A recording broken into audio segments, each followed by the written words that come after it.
దేవునికి మహిమ కలుగును గాక. దేవునికి స్తోత్రం. మాత్రం లేట్ చేయకుండా వాక్య భాగంలోనికి మనం వెళ్దాం. ఓకే, ఇప్పుడు మనము తెలుసుకోబోయే మాటలు ఏమిటంటే ఒక మంచి దైవ సేవకుల కుటుంబం గురించి మనం తెలుసుకుందాం. ఓకేనా? ఒక మంచి దైవ సేవకుల కుటుంబము దేవుని కొరకు ఏర్పాటు చేయబడి దేవుని కొరకు ఆత్మసాక్షిగా మార్చబడింది కుటుంబముగా. కాబట్టి ఆ కుటుంబం గురించి మనము తెలుసుకుందాం. ప్రభువుకు మహిమ కలుగును గాక. చక్కగా మనం కొద్దిసేపు విందాం దేవుని మాటలను, మనము కూడా ఆత్మీయమైన బాటలో నడుచుకుందాం. హల్లెలూయా, హల్లెలూయా, దేవునికి మహిమ. హల్లెలూయా. అయితే పేతురు గురించి, వారి ఫ్యామిలీ గురించి మనం మాట్లాడుకుందాం. ఇంతవరకు మనకు పేతురు ఒక్కరే తెలుసు. తనకి ఫ్యామిలీ ఉందా, పిల్లలు ఉన్నారా, వాళ్ళు ఏమైపోయారా అన్న విషయం అంతగా మనకు ఇంతవరకు తెలియక ఉండవచ్చు. కానీ ఈరోజు దేవుని సహాయం తీసుకొని మనం పూర్తిగా వారి గురించి తెలుసుకుందాం. హల్లెలూయా, హల్లెలూయా. ఓకే, పేతురు అనగా అతని నిజమైన పేరు ఏంటంటే సీమోను. సీమోను అనగా వినికిడి లేదా వినేవాడు అని అర్థం వస్తుంది. చెప్పండి, సీమోను అంటే వినేవాడు. ఓకే, దేవునికి స్తోత్రం. హల్లెలూయా, హల్లెలూయా. అతనిని దేవుడు మొట్టమొదటిసారిగా పరిచర్య నిమిత్తమే దేవుడు పిలుచుకున్నాడు. అది ఎక్కడ పిలుచుకున్నాడో మనం చూద్దాం. యోహాను సువార్త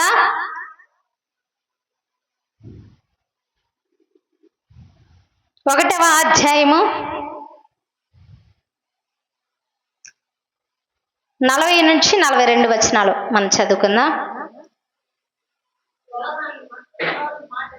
యోహాను మాట విని ఆయనను వెంబడించిన ఇద్దరిలో ఒకడు సీమోను పేతురు యొక్క సహోదరుడైన ఆంద్రేయ.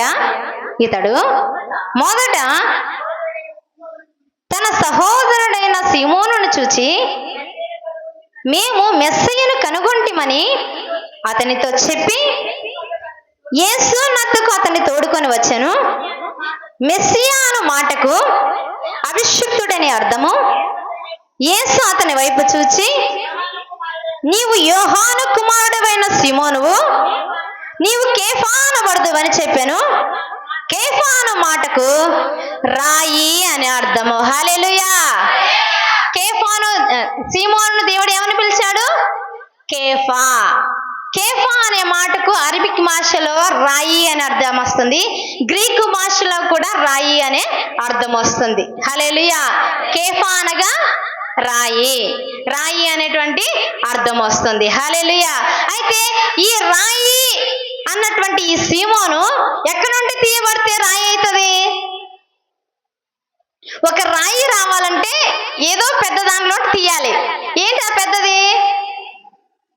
బండ కానీ కొండ కానీ ఏదో ఒకటి పెద్ద వస్తువు నుండి చిన్న ఆనిముత్యాన్ని తీయాలి. హల్లెలూయా. అయితే పెద్ద ఆనిముత్యం ఎవరంటే బండ అయినటువంటి యేసుక్రీస్తు ప్రభుల వారిలోంటి తీయబడినటువంటి రాయి. హల్లెలూయా, హల్లెలూయా. అది మనం చూద్దాం. 1వ కొరింథీ పత్రిక 10వ అధ్యాయము 3వ వచనం మనం చదువుకుందాం. 1 కొరింథీ 10వ అధ్యాయము. అందరూ ఆత్మ సంబంధమైన ఒకే ఆహారమును భుజించిరి, అందరూ ఆత్మ సంబంధమైన ఒకే పానీయమును పానము చేసిరి. ఏలయనగా తమ్మను వెంబడించిన ఆత్మ సంబంధమైన బండలోనిది త్రాగిరి, ఆ బండ క్రీస్తే. హల్లెలూయా, హల్లెలూయా. ఇప్పుడు మనకు అర్థమైందా? బండ ఎవరు? క్రీస్తు ప్రభుల వారు. రాయి ఎవరు? పేతురు. అర్థమైంది? బండ మన ప్రభువు, రాయి సీమోను పేతురు. హల్లెలూయా. అయితే మన యేసుక్రీస్తు ప్రభుల వారిలో ఉండి తీయబడినటువంటి రాయి ఎవరంటే ఒక మంచి సేవకుడైనటువంటి సీమోను పేతురు. హల్లెలూయా, హల్లెలూయా. ఈ సీమోను పేతురు మొట్టమొదటిసారిగా బాప్తిస్మం ఇచ్చి యోహాను గారి శిష్యుడు. ఎవరంటమా? బాప్తిస్మం ఇచ్చి యోహాను గారటువంటి శిష్యుడు మొట్టమొదటిసారిగా పేతురు. తర్వాత ఎప్పుడైతే యేసుక్రీస్తు ప్రభుల వారు ఈ లోకానికి వచ్చి 40 దినాలు ఉపవాసం ఉండి తర్వాత పరిచర్యకి 33.5 సంవత్సరానికి ఏ విధంగా అయితే ముందుకు కొనసాగుతూ వచ్చాడో అప్పుడు నన్ను వెంబడించమని పేతురును మొట్టమొదటిసారిగా పిలుచుకున్నటువంటి సేవకుడు. హల్లెలూయా.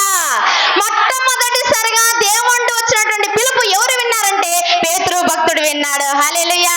ఆ పేతురుని చేపలు పడుతుంటే నన్ను వెంబడించు, నేను నిన్ను మనుషులు పట్టు జాలర్లుగా చేస్తానన్నాడు. హల్లెలూయా. హల్లెలూయా. కాబట్టి అప్పుడు దాకా కపెర్నహూములో అనేటువంటి ఊరిలో ఉన్నటువంటి వ్యక్తి పేతురు. పేతురు ఒక ఊరు ఏంటంటే కపెర్నహూము. మార్కు సువార్త 2వ అధ్యాయంలో ఉంటుంది కపెర్నహూము. అయితే అక్కడే పుట్టి అక్కడే పెరిగి అక్కడే పెళ్లి చేసుకొని తన అత్తతో తన భార్యతో చేపల వ్యాపారం చేసుకుంటూ జీవనాన్ని కొనసాగించేవాడు అపోస్తలుడైన పేతురు. హల్లెలూయా. అర్థమవుతుందలే. అపోస్తలుడైన పౌలు గారు, పేతురు గారు అక్కడే జీవనాన్ని కొనసాగించుకుంటూ ఒక పక్క భార్యను చూసుకుంటూ ఒక పక్క అత్తను చూసుకుంటూ అక్కడే కపెర్నహూములోనే ఉంటూ వచ్చాడు.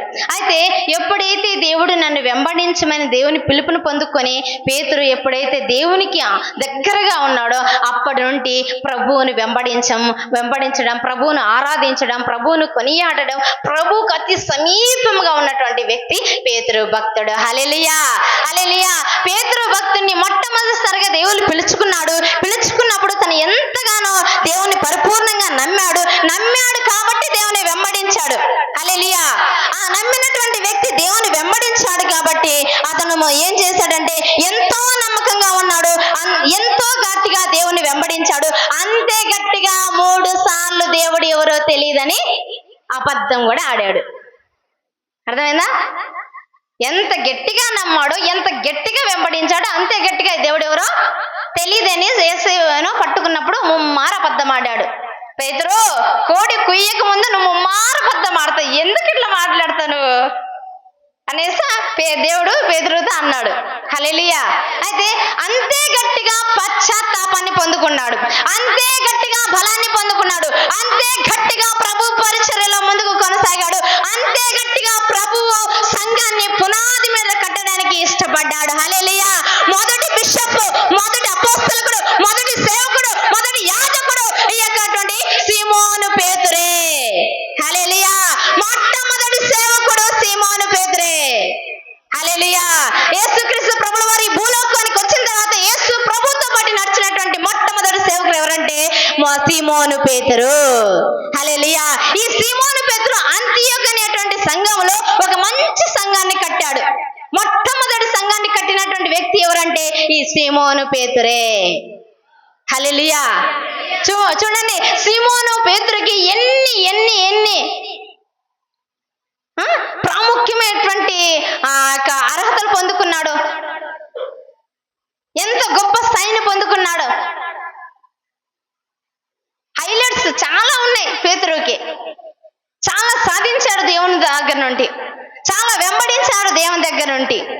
అయితే ఆ వ్యక్తి ఎప్పుడైతే మొట్టమొదటిసారిగా క్రీస్తు అనేటువంటి బండ మీద యేసయ్య సంఘాన్ని కట్టాడో అప్పుడు వెంటనే అంతియోకు అనేటువంటి ఊరిలో ఒక మంచి సంఘాన్ని కూడా స్థాపించాడు. హల్లెలూయా.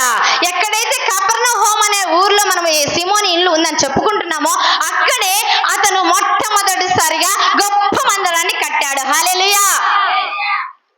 హల్లెలూయా.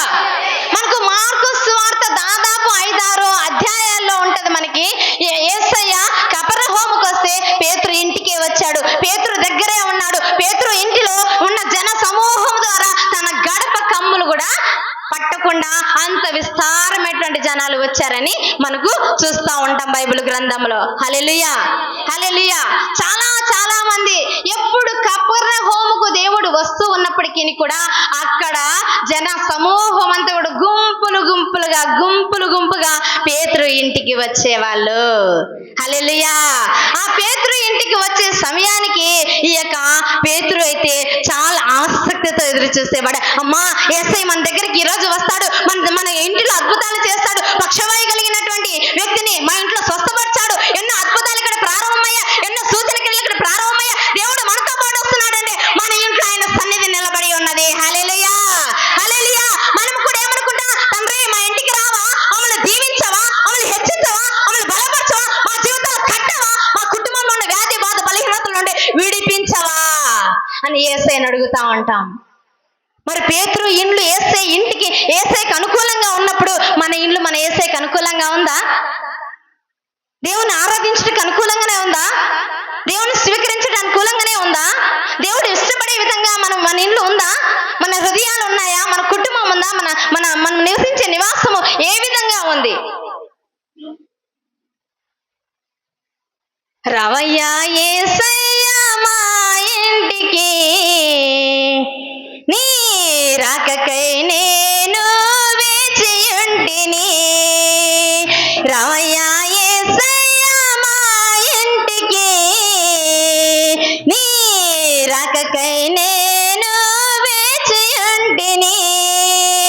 కన్నులారా నిన్ను చూడాలని, కన్నులారా నిన్ను చూడాలని ఆశతో ఉన్నాను, వేచినే ఉన్నాను. ఆశతో ఉన్నాను, వేచినే ఉన్నాను. హల్లెలూయా, హల్లెలూయా. ఏమంటాం? రావయ్యా ఒక్కసారి మా ఇంటికి, రావయ్యా మమ్మల్ని దీవించడానికి మా ఇంటికి అని అడుగుతా ఉంటాం.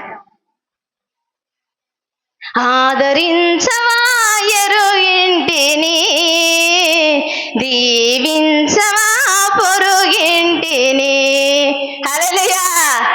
ఏమంటాం? మన ఇంటికి వచ్చిన తర్వాత పక్కింటోళ్ళు, పొరుగింటోళ్ళు, ఎదురింటోళ్ళు అందరినీ దీవించడానికి రా. అయితే ముందు మా ఇంటికి రా. తండ్రి మా ఇంటికి రావా? మమ్మల్ని ఆశీర్వదించవా? మమ్మల్ని చూడవా?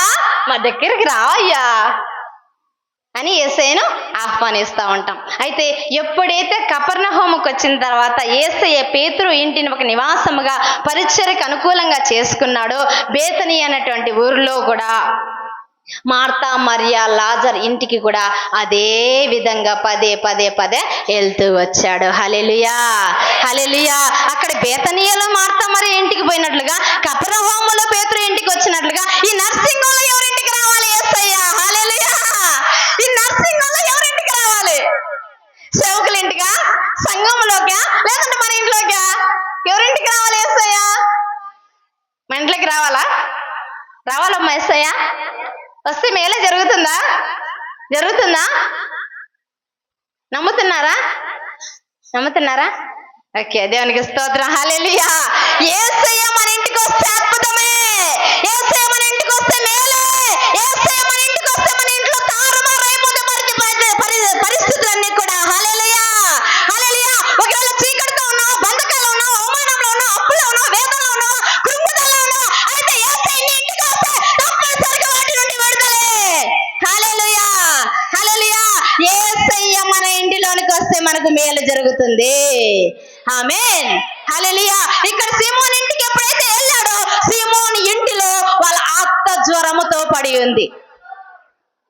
సీమోను ఇంటిలో వాళ్ళ అత్త జ్వరంతో పడి ఉంటే ఆ సీమోను పేతురు పోయి వాళ్ళ అత్త నిమిత్తమే దేవుని దగ్గర విజ్ఞాపన చేశాడంట. వాళ్ళ అత్త నిమిత్తమే పేతురు వాళ్ళ అత్త నిమిత్తమై యేసయ్య దగ్గరికి పోయి ఆమె నిమిత్తమై విజ్ఞాపన చేశాడంట. ఏమని? అయ్యా, మా అత్త జ్వరముతో పడి ఉంది, ఒక్కసారి రావా, వచ్చి మా అత్తను స్వస్థపరచవా అంటే వెంటనే యేసు ప్రభుల వారు వచ్చి ఆమె జ్వరమును ముట్టి గద్దించగా ఆమె నుండి పారిపోయింది. హల్లెలూయా, హల్లెలూయా. వెంటనే ఆమె లేచి దిగ్గున పరిచర్య చేసింది. హల్లెలూయా. అలాగే మనం కూడా ప్రార్థనలకు వస్తాము, ఈ విధంగా కూడికలు వస్తాము. ఇంతమంది ప్రార్థనలు సేవకురాలను కూడుకొని ప్రార్థన చేస్తున్నప్పుడు ఇక్కడ దేవుని సన్నిధి ఉందని విశ్వసిస్తాము. అనేక విధాలుగా ప్రతి నిమిత్తం ప్రతి విషయంలో మనం ప్రార్థన చేయించుకుంటూ వస్తాం కదా. తండ్రి మా ఇంట్లో ఇది ఉందయ్యా, ఈ పరిస్థితి ఉందయ్యా, ఈ జ్వరం ఉందయ్యా, ఈ రోగం ఉందయ్యా, ఈ బలహీనత ఉందయ్యా, ఈ విధంగా మేము కృంగిపోతున్నా, మా కోసం ప్రార్థన చేయవా అని అన్నప్పుడు వెంటనే ఆత్మ సంబంధమైనటువంటి ప్రేమపూర్వకమైన ప్రార్థన మీకు చేసినప్పుడు వెంటనే మీలో ఉన్నటువంటి ప్రతి బలహీనత నుండి విడుదల కలుగుతుంది. మీరు భరిస్తున్న ప్రతి బంధకాలు యేసు నామములో తెగిపోతాయి. హల్లెలూయా, హల్లెలూయా. వెంటనే మీరు అద్భుతాలు పొందుకుంటారు. హల్లెలూయా, హల్లెలూయా. కాబట్టి ఇక్కడ పేతురు భక్తుడు కూడా విశ్వసించాడు, నమ్మాడు. ఎప్పుడైతే దేవుని వెంబడించాడో, దేవుని కొరకు తన జీవితాన్ని అంకితం చేసుకొని అర్పించుకొని ప్రభు పరిచర్యలో ముందుకు కొనసాగుతూ వచ్చాడు, అప్పుడు వెంటనే తన జీవితంలో అద్భుతం జరిగింది. హల్లెలూయా, హల్లెలూయా. ఈ విధంగా వస్తున్నారంటే ఆ ఇంట్లో ఉన్న ఆడోళ్ళు పని చేయాలా లేదా? మగోళ్ళు పని చేస్తారమ్మా? వంట చేసి పెడతారు మగోళ్ళు. పురుషులు వంట చేస్తారా? టీ ఇస్తారా? స్నాక్స్ ఇస్తారా? నీళ్ళు ఇస్తారా? పరిసర ప్రాంతాలన్నీ శుభ్రం చేస్తారా? ఆహ్వానించడం వరకే ఉంటది. ఆడవాళ్ళం ఏం చేయాలి? స్త్రీలం ఏం చేయాలమ్మా? ఏం చేయాలి? పురుషులు మన భర్తలు మన బిడ్డలు ఎవరైనా కానీ మన ఇంటికి సభ్యులను తీసుకొస్తున్నప్పుడు, అమ్మా నేను పలానా సమయానికి మా ఇంట్లో మా ఫ్రెండ్స్ని కానీ మా చుట్టాలను కానీ తీసుకొని వస్తున్నా అంటాడు. లేదంటే మన భర్త ఏం చేస్తాడు, ఇదిగో పలానా సమయానికి సేవకులు కానీ మన ఇంటి రక్త సంబంధులు కానీ బంధువులు కానీ స్నేహితులు కానీ ఎవరొకరు వస్తారు, నువ్వు ఇంటినంతా కూడా శుభ్రము చేయి, వెంటనే వాళ్ళ కొరకు అన్ని కూడా ప్రిపేర్ చేసి పెట్టు, నేను వాళ్ళని తీసుకొని వస్తాను చెప్పేసి వెళ్ళిపోతాడు. మనం ఏం చేస్తాం తర్వాత? అన్ని ఇళ్ళంతా కూడా చక్క పెట్టుకుంటాం. హల్లెలూయా. అన్ని ఇళ్ళంతా కూడా చక్క పెట్టుకుంటాం కదా. చక్క పెట్టుకొని వచ్చే సమయానికి అన్ని మనం చూసిస్తాం కదా. అలాగే పేతురు ఎప్పుడైతే యేసు ప్రభుల వారిని వస్తాడని తెలుసుకుంటాడో, ఎప్పుడైతే యేసు ప్రభుల వారితో పాటు తన ఇంటికి వస్తాడో, వెంటనే చక్క చక్క చక్క చక్క చక్క తన భార్య అన్ని కూడా సిద్ధం చేసి పెడుతుంది. హల్లెలూయా. ఏ లోటు చేయదక్కడ. ఒక ఇల్లు పట్టదమ్మా జనాలతో. ఒక రోజు కాదు, 2 రోజులు కాదు, 33.5 సంవత్సరంలో 3.5 సంవత్సరం దేవుడు అలేక సొలేక పరిచర్య చేసి విస్తారంగా అనేక ఆత్మలు సంపాదించి అనేక రోగ బాధల నుండి అనేక మంది ప్రజలు విడిపిస్తాడు. ఆ కపెర్నహూమ కానీ ఇక గల్లీ ప్రాంతాల కానీ చుట్టుపక్కల ప్రాంతాల్లో ఉన్నటువంటి జనాలందరూ కూడా ఆ జన సమూహంతో నిండిపోతుంది పేతురు ఇండ్లు. అయితే ప్రతి రోజు వస్తా ఉంటారు, వెళ్తా ఉంటారు. విసుగు చెందలేదు పేతురు భార్య. హల్లెలూయా. విసుగు అనేది తనకు రాలేదు. పేతురుకి ఎప్పుడు ఆటంకంగా లేదు. తన భార్య పేతురుని ఎప్పుడు తిరస్కరించలేదు. నువ్వేంటి రోజు వస్తున్నావు, ఇంతమంది సేవకులు దేవునితో పాటు వస్తున్నారు, దేవుడు రోజు మనతో వస్తున్నాడు, ఇంతమందికి నేను యాడ్ చేసి పెట్టాలి? 1 రోజా 2 రోజులా? ఇన్ని రోజులు నేను యాడ్ చేసి పెట్టాలి అనేసి ఒక్క రోజు కూడా మాటను ధిక్కరించలేదంట. హల్లెలూయా. ప్రతి రోజు వచ్చి వెళ్తూ ఎన్నో అద్భుతాలు చేస్తున్నప్పటికీ కూడా చివరికి ఇల్లు పట్టలేదు, దారి పట్టలేదని పై నుండి రేకులన్నీ కూడా తీసివేసి పక్షవాయువు కలిగినటువంటి వ్యక్తిని కిందికి దించినాను కూడా, ఎందుకు మా ఇంటి రేకులు తీస్తున్నావని కూడా పేతురు భార్య అడగలేదు. హల్లెలూయా. ఎందుకంటే పేతురు భార్య, పేతురు అత్త అందరూ కూడా పరిపూర్ణంగా తన జీవితాలను దేవుడికి సమర్పించుకున్నాడు. హల్లెలూయా. అందరూ కూడా దేవునికి అతి సమీపముగా ఉన్నారు. యేసయ్య మా ఇంటికి వస్తే మేలు, యేసయ్య మా ఇంట్లోకి వస్తే అంత అద్భుతం జరుగుతుంది అన్నటువంటి విశ్వాసంతో ఎదురు చూస్తూ వచ్చారు. హల్లెలూయా. అలా ఉన్నటువంటి సమయాల్లో దేవుడు ఏం చేశాడంటే తన భార్యను ఎంతగానో ప్రోత్సాహపరుచుకుంటూ వచ్చాడు, ఎంతగానో ధైర్యపరుచుకుంటూ వచ్చాడు. పేతురు భార్య గురించి ఎక్కడుందంటే 1 వచనంలో మాత్రమే ఉంది, నేను చూపిస్తాను. కొరింథీ పత్రిక 9వ అధ్యాయము 5వ వచనం.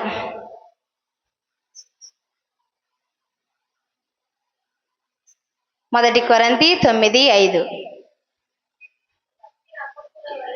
తక్కిన అపోస్తలుల వలెను ప్రభువు యొక్క సహోదరుల వలెను కేఫా వలెను విశ్వాసురాలైన భార్యను వెంట పెట్టుకొని తిరుగుటకు మాకు అధికారము లేదా?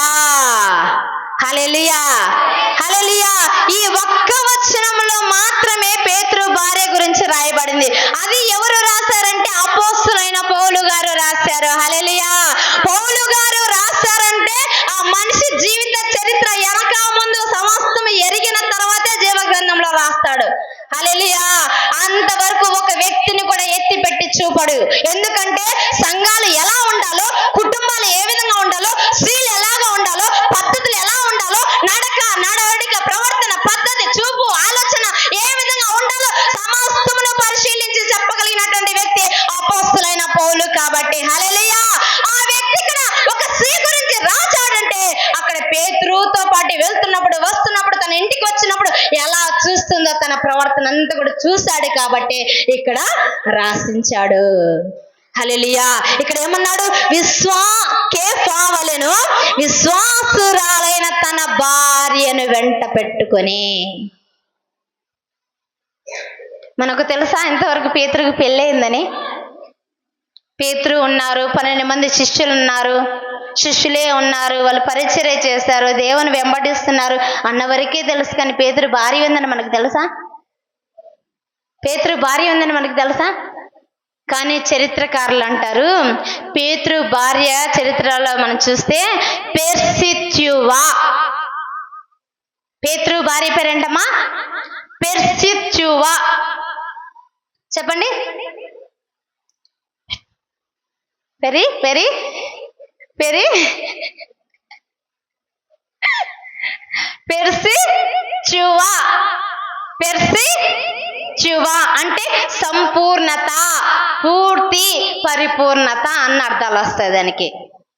చెప్పండి. సంపూర్ణత, పూర్తి, పరిపూర్ణత అన్న అర్థం వస్తుంది. ఏదానికి? పెర్సిత్యువా అన్న తన పేరుకి. హల్లెలూయా. హల్లెలూయా. అంటే పేతురు భార్యకు తగిన అర్థం ఏదైతే ఉందో ఆ పరిపూర్ణమైనటువంటి సేవ ఈ పేతురు భార్య గారు చేశారు. హల్లెలూయా. పేతురు భార్య గారు ఆషామాషిగా పని చేయలేదు. దేవుని కొరకు సేవకుడు పేతురు భక్తుడు ఏ విధంగా పరిచర్య చేశాడో అదే పరిచర్య తను కూడా ఆ యొక్క పరిచర్యలో అలియక సొలియక పేతురుతో పాటే కొనసాగింది. పేతురుతో పాటే దేవుని కొరకు ఆత్మసాక్షిగా మార్చబడింది. హల్లెలూయా. పేతురు భక్తుడు సామాన్యుడి కాదమ్మా. అంతియోకులో ఒక మంచి సంఘాన్ని కట్టాడు. కట్టిన తర్వాత రోమా సామ్రాజ్యం అయితే అక్కడ వారిని చాలా ఇబ్బంది పడుతుంది. రోమా ప్రభుత్వం చాలా వారిని కఠినంగా శిక్షిస్తుంది. అసలు రోమా ప్రభుత్వం ఉందంటేనే ఆ రోజు హిట్లర్ పరిపాలనలో 60 లక్షల మంది భయంకరంగా చంపేశాడు క్రైస్తవులను, యూదులను. 60 లక్షలకు పైగా ఎక్కడ పడితే అక్కడ స్త్రీలను లేదు, పిల్లలు లేదు, పెద్దలను లేదు, వృద్ధులను లేదు, గర్భవతులను లేదు, కానీ పొట్టలు చీల్చి మరీ చంపేశాడు యూదులందరినీ. పొట్టలు అంటే పేగులు బయటకు వచ్చేలాగిన లాగి లాగి మరి అనేక మందిని చంపించేశాడు. అంత క్రూరమైనటువంటి ప్రభుత్వం రోమా ప్రభుత్వం, దేవుణ్ణి ఎరగినటువంటి ప్రభుత్వం. అదే పరిపాలన వచ్చినటువంటి వ్యక్తి అపొస్తలుడైన పౌలు కూడా. కానీ దేవుని కృప చేత ఏర్పరచబడిన తర్వాత ఎంత మందినైతే చంపాడు, ఎంత మందినైతే హింసించాడు, ఎంత మందినైతే కఠినంగా తనకు ఎంత ఇష్టం వస్తే అంతవరకు చంపి పెట్టాడు, వాళ్ళందరి కొరకు మరలా పశ్చాత్తాపడి ఎన్ని తప్పిదాలు చేశాడు, ఎన్ని ఉప్పిదాలు చేశాడు, ఎంతమందిని చంపాడు, అంతకంటే గొప్ప వ్యక్తులను దేవుని కొరకు సంపాదించాడు. హల్లెలూయా. అంతకంటే ఎక్కువగా ప్రభు రాజ్యాన్ని కట్టాడు. అంతకంటే ఎక్కువగా ప్రభు కొరకు తన జీవితాన్ని సమర్పించుకున్నాడు. ఎవరు? యేసయ్య. ఈ యేసయ్య మాకు తెలియదు అన్నటువంటి వ్యక్తి మరలా యేసయ్య కొరకు అనేక మందిని సంపాదించుకుంటూ అనేక సంఘాలను కట్టాడు అపొస్తలుడైన పౌలు గారు. హల్లెలూయా. అటువంటి నీతిమంతుడు దేవుని కొరకు అతసాక్షిగా అయినటువంటి ఈ పేతురు గారి జీవితాన్ని, వారి యొక్క భార్యను, వారి యొక్క పిల్లల గురించి అపొస్తలుడైన పౌలు గారు చెప్తా ఉన్నాడు. హల్లెలూయా. హల్లెలూయా. పేతురు గారి పేరు ఏంటిమా? పేతురు భార్య పేరు పెర్సిత్యువా. పెర్సిత్యువా అర్థం ఏమిటి? దేవునికి స్తోత్రం. హల్లెలూయా. అంటే ప్రభు పరిచర్యలో పేతురుతో పాటు అలేక ప్రయాణం చేసింది. రెండవది భక్తి కలిగినటువంటి తల్లికి భక్తి కలిగినటువంటి కుమార్తె. ఇక్కడ భక్తి కలిగిన తల్లి ఎవరు? పేతురు అత్త అని చెప్పుకున్నామా? అత్త ఎవరు? వారి భార్య అమ్మ. పేతురు భార్య వల్ల అమ్మ. హల్లెలూయా. ఎప్పుడైతే దేవుని యందు భయభక్తులు కలిగి ఉందో, దేవుడు స్వస్థపరచగానే మళ్ళీ ఉపచారం చేస్తుందో, ఈ విధంగా పెర్సిత్యువా కూడా దేవుని యందు భయము భక్తి కలిగి దేవుని అడుగుజాడల్లో, భర్త అడుగుజాడల్లో, దేవుని అడుగుజాడల్లో నడుస్తూ నడుస్తూ నడుస్తూ దేవుని కొరకు జీవించింది. హల్లెలూయా. హల్లెలూయా. దేవుని కొరకు బలముగా వాడబడింది. దేవుని కొరకు బలముగా దేవుని కృపలో వాడబడింది. హల్లెలూయా. హల్లెలూయా. కాబట్టి ఈ పెర్సిత్యువా దేవుని యందు భయము భక్తి కలిగినటువంటి స్త్రీలు, భక్తి కలిగిన తల్లికి భక్తి కలిగిన స్త్రీలు ఏమనంటాం బైబిల్ గ్రంథంలో? ఒక ఏకేబోదుని అంటాం. ఏకేబోదు ఎవరికి తల్లి? మిర్యాముకు తల్లి. ఏకేబోదు ఎవరికి తల్లిమా? మోషేకు, అహరోనుకు, మిర్యాముకు. ఒక భక్తి కలిగిన తల్లి ఉంటే ముగ్గురు పిల్లలను కూడా ప్రభు పరిచర్య కొరకు ఉపయోగించుకుంది. హల్లెలూయా. దేవుడు ముగ్గురు బిడ్డలను దేవుని సేవకు వాడుకున్నారు. వాళ్ళు ముగ్గురు ఘనమైనటువంటి పరిచర్య ప్రారంభంలో చేస్తున్నారు. హల్లెలూయా, హల్లెలూయా, హల్లెలూయా. దేవునికి స్తోత్రం. అర్థమవుతుందా? రెండోది, భక్తి కలిగినటువంటి తల్లికి భక్తి కలిగిన కుమారుడు తిమోతి ఉన్నాడు. తిమోతి తల్లి పేరు ఏం పేరు?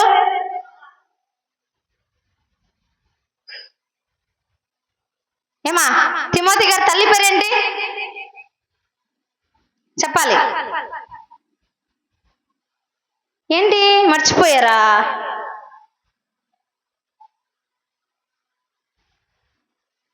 మర్చిపోయారా? తిమోతి ఎవరు అసలు? అపోస్తలుడైన పౌలు గారికి అతి ప్రియమైనటువంటి శిష్యుడు, అతి ప్రియమైనటువంటి శిష్యుడు.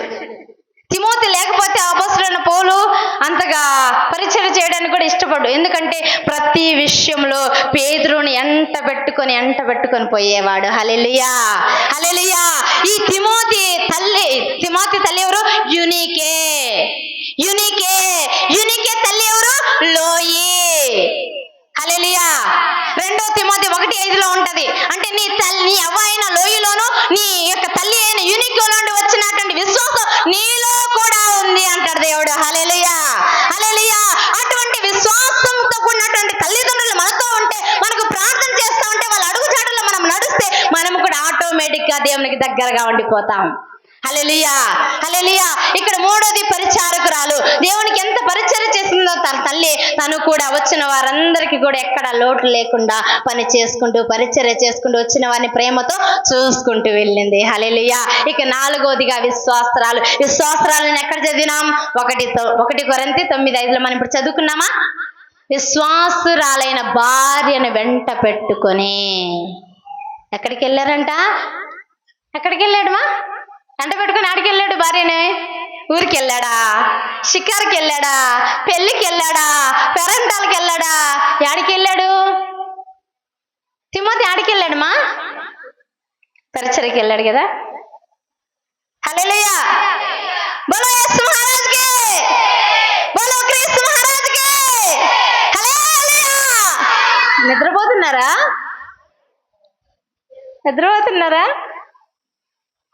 బాగా మంచి సమయంలో పెట్టారు మా పాస్టమ్ గారు. మధ్యాహ్నం పూట అందరం ఫుల్గా తినేసి వచ్చాము. దేవునికి స్తోత్రం. హల్లెలూయా. అర్థమవుతుందా లేదా? పేతురు గారి జీవితం గురించి మనకు అర్థమవుతుందా? పేతురు గారు ఉన్నారు, పెళ్ళయింది, భార్య భర్త కలిసి పరిచర్యలు ఉన్నారు. వాళ్ళకు ఒక అత్త ఉంది. అత్త ఎవరు? భక్తి కలిగిన అత్త. భక్తి కలిగిన అత్తకు భక్తి కలిగినటువంటి కుమార్తె ఉంది. ఆ కుమార్తె పేతురు గారి భార్య కదా. ఇప్పుడు భక్తి కలిగిన పిల్లలు, భక్తి కలిగిన తల్లులు అనుకున్నప్పుడు బైబిల్ గ్రంథంలో యూనికే అనే ఒక తల్లి ఉంది, యొకేబేద్ అనే ఒక తల్లి ఉందని మనం చదువుకుంటున్నాం. అలాగే ఇజ్రాయేల్ చిన్నదనేటువంటి పిల్ల కూడా ఉంది. ఎక్కడికి పోయింది ఇజ్రాయేల్ చిన్నది? ఎవరికి పోయిందమ్మా? ఎవరికి పోయింది ఇజ్రాయేల్ చిన్నది? నయమాన్ దగ్గర పోయింది. నయమాను కుష్ఠరోగంతో ఉన్నాడు. కుష్ఠరోగంతో ఉంటే తన ఇంట్లోకి వెళ్ళి పని చేయడానికి మరి ఏదానికో వెళ్తా వచ్చేది. అయితే మా రాజు, మా సైన్యాధిపతి ఇక్కడ జ్వరంతోనూ రోగంతోనూ కుష్ఠతోనూ బాధతోనూ నలిగిపోతున్నాడే. మరి నేను నా భక్తి కలిగిన తల్లి దగ్గర నేర్చుకున్నటువంటి విశ్వాసం నాలో కూడా ఉంది కదా. నా భక్తి గుణాలు నా తల్లిలో చూసి నేను కూడా నేర్చుకున్నాను కదా. ఈ భక్తి ఎక్కడి నుండి వచ్చిందంటే నా తల్లి చేసే ప్రార్థన దేవుని దగ్గర నుండి వచ్చింది కదా. మరి ఆ నిజ దేవుని కలిగి ఉన్న నేను నాకున్నటువంటి ఇక ప్రార్థన జీవితాన్ని బట్టి ఎవరికి నేను మార్చాలా? నయమాను మార్చాలి. నయమాన్ దేంతో బాధపడుతున్నాడు? భయంకరమైనటువంటి కుష్ఠరోగంతో బాధపడుతున్నాడు. మరి ఆ కుష్ఠరోగం పోవాలంటే ఎక్కడికి రావాలి? దేవుని దగ్గరికి రావాలి. దేవుని దగ్గరికి రావాలంటే అప్పుడు దేవుడు ఉన్నాడు, ప్రవక్తలు ఉన్నారా? ప్రవక్తలు. ఏ ప్రవక్త ఉన్నాడు? ఎలీషా ప్రవక్త ఉన్నాడు. ఎలీషా ప్రవక్త దగ్గరికి పొమ్మంటే పోయాడా మర్యాదగా? ఓ మా ప్రవక్త గారు ఉన్నారు, మా సేవకులు ఉన్నారు, ఆయన ప్రార్థన చేసి అద్భుతం జరుగుతుంది పో అంటే పోయాడమ్మా. ఎందుకు? అహం ఉంది, గర్వం ఉంది. రాజుని కదా, సైన్యాధిపతిని కదా, నాకు హోదా ఉంది, పదవి ఉంది, నాకు మించింది ఏమన్నా ఉందా అని అనుకొని ఒక చిన్నది చెప్తే నేను వెళ్ళాలా అని గర్వించాడు. వెళ్ళకుండా కొద్ది రోజులు అణిగాడు. కానీ ఆ రోగం పెరుగుతూ వచ్చింది. ఎక్కడికి వెళ్ళి చూపించినా తగ్గలేదు. చివరికి ఏం చేశాడు? ఇంకా తప్పదులే, నాకు ఈ రోగం ఎక్కడికి పోయినా తగ్గదులే. నేను ఎన్ని రూపాయలు ఖర్చు పెట్టినా, నా కాడ ఎంత బంగారు కాసులు ఉన్నా, వెండి కాసులు ఉన్నా, ఎంత హోదా ఉన్నా, నా రోగం పోకుండా నేనేం తింటా? ఇంత రోగాన్ని పెట్టుకొని నేనేం సంతోషంగా ఉంటా? నా రోగం పోతేనే కదా నా కుటుంబంతో సంతోషంగా ఉండేది, నా బిడ్డలతో సంతోషంగా ఉండేది. కాబట్టి నా రోగం పోవాలంటే నేను తప్పనిసరి ఎక్కడికి పోవాలి? ప్రవక్త దగ్గరికి వెళ్ళాలి అని అన్నీ తీసుకుని వెళ్ళాడు. కానుకలు, బంగారు అన్నీ తీసుకొని ప్రవక్త దగ్గరికి వెళ్తే ప్రవక్త గారు ఏమన్నారు? నువ్వు తెచ్చిన సంపాదన ఏది నాకు అవసరం లేదు, కానీ నేను చెప్పిన మాట నువ్వు చెయ్యి అన్నాడు. హల్లెలూయా. ఏమన్నాడు? యోర్దాను నదికి వెళ్ళి 7 మార్లు మునుగు. ఒకసారి 2 సార్లు కాదు, 3 సార్లు 4 సార్లు కాదు. నీకు ఇసుకొచ్చిందని ఒక్కసారికే రావద్దు. నేను ఎన్నిసార్లు చెప్తున్నా అన్నిసార్లు మునుగు. 7 అనే సంఖ్య సంపూర్ణ సాదృశ్యం. హల్లెలూయా. అంటే నీ రోగం సంపూర్ణంగా పోవాలంటే, సంపూర్ణంగా బాగుపడాలంటే, ఇక ఎన్నడూ ఎటువంటి రోగాన్ని, బాధను, బలహీనతను భరించకుండా నువ్వు ఉండాలంటే తప్పనిసరిగా 7 మార్లు నువ్వు యోర్దాను నదిలోనే మునుగు. హల్లెలూయా. అప్పుడు నీ రోగం అంతా కూడా తగ్గిపోతుంది. హల్లెలూయా. ఎక్కడి నుండి వచ్చిందమ్మా చిన్నదానికి విశ్వాసం? తల్లి దగ్గర నుండి వచ్చింది. బుడ్డిది ఒక రాజును మార్చడానికి ఇష్టపడిందంటే తన తల్లి ఎంత కన్నీటి ప్రార్థన చేయాలా, ఎంత భక్తిని తన బిడ్డల ముందు కనపరుచుకోవాలా తను కదా. అంత ప్రార్థన ఇప్పుడున్న బిడ్డలకు మనం ఏదో చెప్పడం వల్ల రాదు. మనల్ని చదువుతారు వాళ్ళు, వాళ్ళ కళ్ళల్లో సీసీ కెమెరా ఉంటది, మనల్ని చూస్తారు A to Z మొత్తం. మా తల్లి ఏం చేస్తుంది, మా నాన్న ఏం చేస్తుంది, ఎక్కడ ఉంటున్నాడు, ఏం చేస్తున్నాడు, అబద్ధం ఆడుతున్నాడు, బూతు మాటలు తిడుతున్నాడా, ఎక్కడెక్కడ ఉన్నాడు, ఎక్కడెక్కడ సమయం కేటాయిస్తున్నాడు, ఎక్కడెక్కడ ఎవరితో ఫోన్లు మాట్లాడుతున్నాడు అని సమస్తం గుర్తిస్తారు మన బిడ్డలు. హల్లెలూయా. కాబట్టి బిడ్డలు ఉన్నప్పుడు తల్లిదండ్రులు కేర్ఫుల్ గా ఉండాలి, జాగ్రత్తగా ఉండాలి, అలర్ట్ గా ఉండాలి. పోలీసు వాళ్ళు వచ్చినప్పుడు ఆయన సౌండ్ వేసుకొని వచ్చినట్లుగా మన పిల్లలు ఉన్నారంటే మనం చాలా జాగ్రత్తగా ఉండాలి. హల్లెలూయా. అర్థమవుతుందా? మన పిల్లలే సీసీ కెమెరాలు, మన పిల్లలే సీసీ కెమెరాలు. జాగ్రత్త. తల్లి ఎలా ఉందో మనకు అర్థమైపోయేది పూర్తిగా. దేవునికి మహిమ. కాబట్టి తల్లిదండ్రులు భక్తి కలిగిన వాళ్ళైతే బిడ్డలు కూడా తల్లి భయభక్తులు కలిగినటువంటి బిడ్డలుగానే ఉంటారు. హల్లెలూయా. కాబట్టి నేను చిన్నగా త్వరగా ముగించుకోబోతున్నా. ఎంతవరకు అయిపోయింది టైం? ఇచ్చారు మాకు. దేవునికి స్తోత్రం. అయిపోయిందా? దేవునికి స్తోత్రం. బ్రీఫ్ గా నేను చెప్పి ముగిస్తాను. ఎందుకంటే మొదటి పేతురు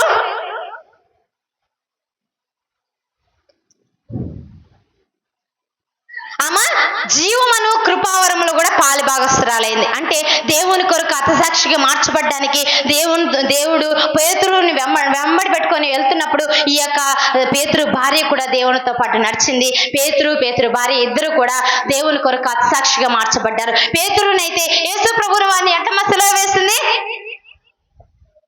వేశారు. 2 చేతులు పైకి పెట్టి 2 కాళ్ళు కింద పెట్టి ఇలాగ సిలువ వేశారు. మరి అపోస్తలులైన పేతురుని ఎలా చేశారు? రివర్స్. ఎలా వేశారు? కాళ్ళు 2 పైకి, చేతులు 2 కిందికి. అట్లా యేసు ప్రభుల వారితో సిలువ వేయడానికి రోమా ప్రభుత్వం ఒప్పుకుంటే, అయ్యా నా యేసయ్య లాంటి నేను గొప్పవాడిని కాదు, నా యేసయ్య అంతటువంటి జ్ఞానవంతుడిని నేను కాదు, నా యేసయ్యలాగా సిలువ వేయబడడానికి నేను అర్హుడిని కాదు, కాబట్టి నా యేసయ్యకి వేసినటువంటి సిలువ కంటే నేను ఆపోజిట్ గా సిలువ వేయండి. నన్ను నేను తగ్గించుకుంటాను నా దేవుని కొరకు, నన్ను నేను సమర్పించుకున్నాను పూర్తిగా. కాబట్టి ఈ సిలువ మరణం పొందేటప్పుడు కూడా నన్ను నేను పూర్తిగా నా దేవునికి సరెండర్ అయిపోతాను. హల్లెలూయా అని దేవుని కొరకు ఎంతకైతే తన జీవితాన్ని అర్పించుకున్నాడో, చివరికి ప్రాణం పోయే ఊపిరిలో కూడా దేవుని కొరకు అంత తగ్గింపు కలిగినటువంటి జీవితాన్ని జీవించాడు. అపోస్తలులైన పేతురు కూడా తన భార్యని కూడా రోమా ప్రభుత్వం పట్టుకొని వెళ్తా ఉంటే, ఆ పేతురు కంటే ముందు ఒకరోజు పేతురు భార్య సిలువ వేశారు. పేతురు భార్యకు సిలువ వేసేటప్పుడు పేతురు అంటారు, ఓ అమ్మీ దేవుని జ్ఞాపకం చేసుకో. బాధ కదా, తనకంటే తన భార్య చనిపోతుందే. మామూలుగా చనిపోతే పర్లేదు, రోమా ప్రభుత్వం శిక్షించి భయంకరంగా చంపేస్తారు కదా. ఎంత బాధ, ఎంత నరకయాతన. కళ్ళ ముందు తన భార్యను తీసుకొని చిత్రహింసలు చేసి చంపేస్తా ఉంటే ఎంత బాధపడాలి తన భర్త. తనతో పాటు అడుగులో అడుగేసుకుంటూ తనతో పాటు పరిచర్యలు వెళ్తుంది, తనతో పాటు ఏది అడిగితే అది వెనకంజ వేయకుండా పరిచర్యలు అంతగా నమ్మకంగా ఉంది, పరిశుద్ధులకు మాదిరికరంగా ఉంది, భక్తి కలిగినటువంటి బిడ్డలకు మాదిరికరంగా ఉంది, దేవుని కొరకు అంత సంపూర్ణంగా సమర్పించుకున్నటువంటి జీవితం, ఎక్కడ లోపం లేదు, ఎటువంటి అవిధేయత లేదు, ఎక్కడ దేవునికి ఆయాస్కరమైనటువంటి క్రియలు తనలో లేదు. కానీ అటువంటి నీతిమంతురాలు విశ్వాసురాలను వెంట పెట్టుకొని ప్రతి పరిచర్యలో కొనసాగినటువంటి పేతురు, ఒక్క మాట చెప్పాలంటే పేతురు భార్య లేనిదే పేతురు జీవితం లేదు. పేతురు భార్య లేనిదే పేతురు జీవితం లేదు. ఎందుకంటే తొందరపాటు కలిగిన వాడు, వెంటనే తొందరపాటు కలిగి ఏమంటే ఇది మాట్లాడతాడు, పిరికివాడు కదా.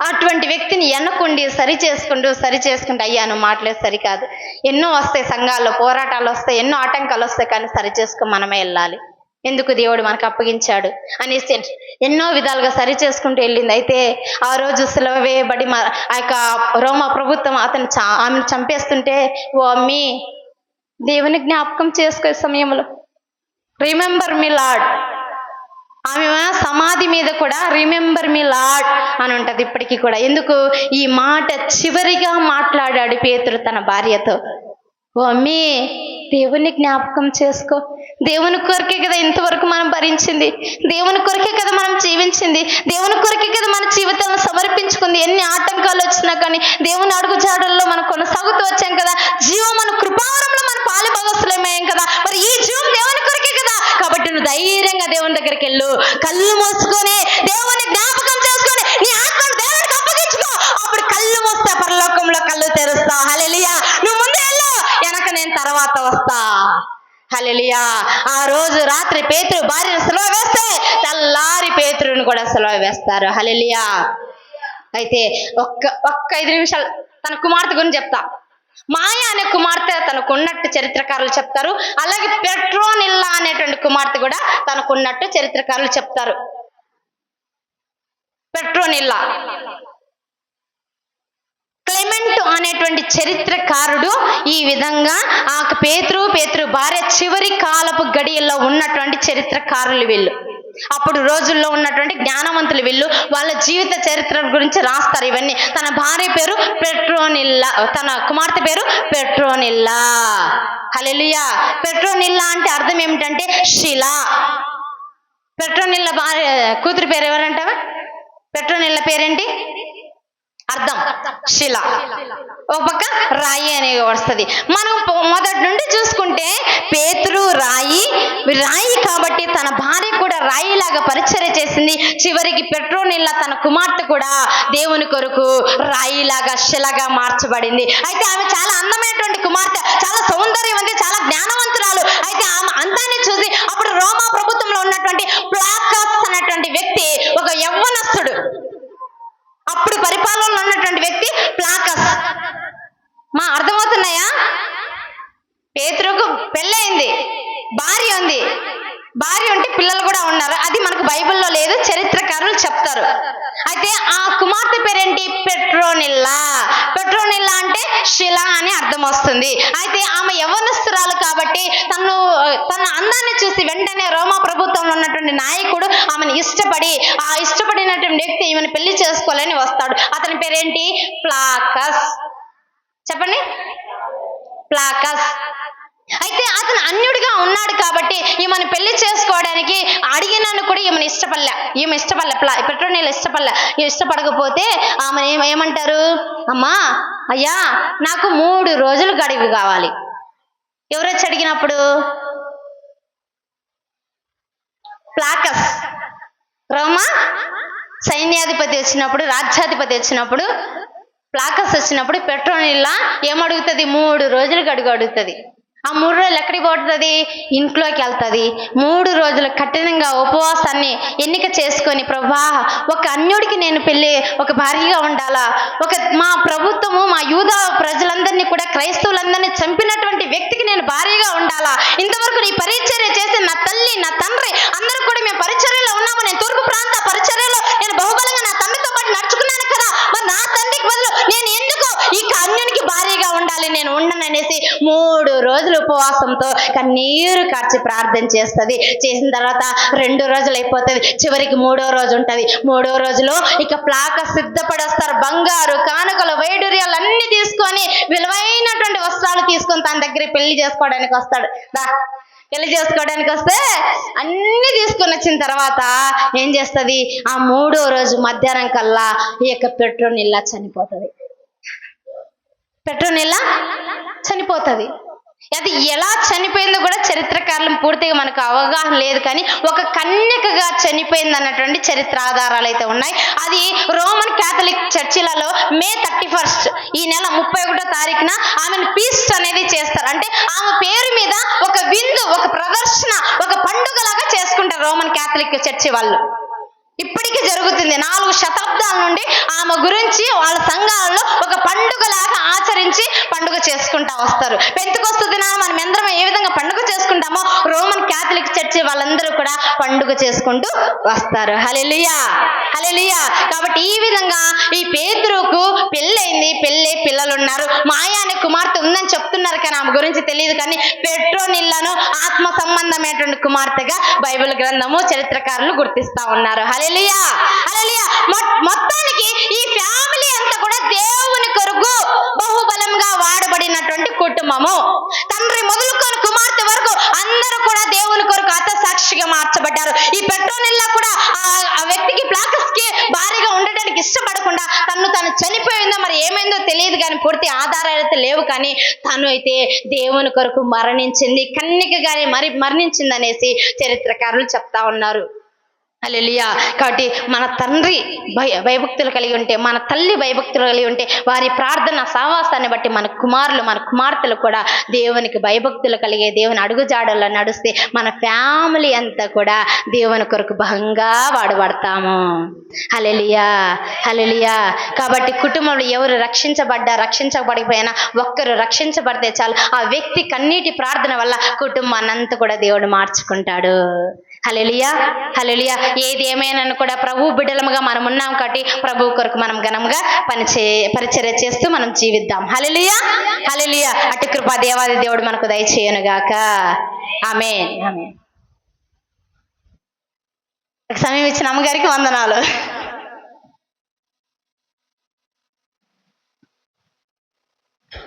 స్తోత్రం. హల్లెలూయా, హల్లెలూయా. ఇంతవరదాకా చక్కని వర్తమానము విన్నాము. చక్కని వర్తమానమును అందించిన దైవ సేవకురాలకి నా హృదయపూర్వక వందనాలు చెల్లిస్తా ఉన్నాను. అదే విధముగా ఇంకో ప్రసంగం మన మధ్యలో ఉంది. దేవుడు ఇంకో అరగంట సేపు మనతో మాట్లాడబోతా ఉన్నాడు.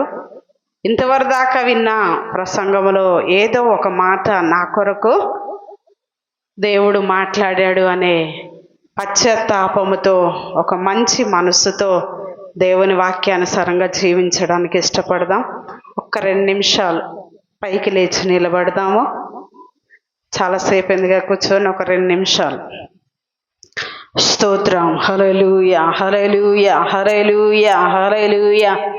మీ 2 చేతులు పైకెత్తి ప్రభువా నీ సన్నిధిలో నిలబడి ఉన్నాను. ఒక్కసారి ఇప్పటిదాకా మీరు నాతో మాట్లాడారు, ఇంకా కొద్దిసేపు కూడా నిదాసురాల్లో ఉండి మాతో మాట్లాడండి ప్రభువా. నన్ను దర్శించండి, నీ కృపలో బలపరచండి. యేసయ్యా నీకే స్తోత్రం, స్తోత్రం, స్తోత్రం, స్తోత్రం. హల్లెలూయా, హల్లెలూయా, హల్లెలూయా, హల్లెలూయా, హల్లెలూయా, హల్లెలూయా. యేసయ్యా నీకే స్తోత్రం, స్తోత్రం, స్తోత్రం, స్తోత్రం, స్తోత్రం, స్తోత్రం. పరిశుద్ధుడా నీకు వందనాలు. శక్తివంతుడమైన దేవానికి స్తోత్రములు తండ్రి. అయ్యా నీకు వందనాలు. పేతురు ఏ విధముగా నీ సన్నిధిలో ప్రభువానికి స్తోత్రములు. అయ్యా నీకు స్తోత్రములు. పేతురు కుటుంబము, తన భార్య ఏ విధముగా ప్రభువా అయ్యా పరిచర్య చేసిందో ప్రభువానికి స్తోత్రములు. వాక్యము ద్వారా మీరు మాట్లాడారు. అందరిని బట్టి నీకు వందనాలు.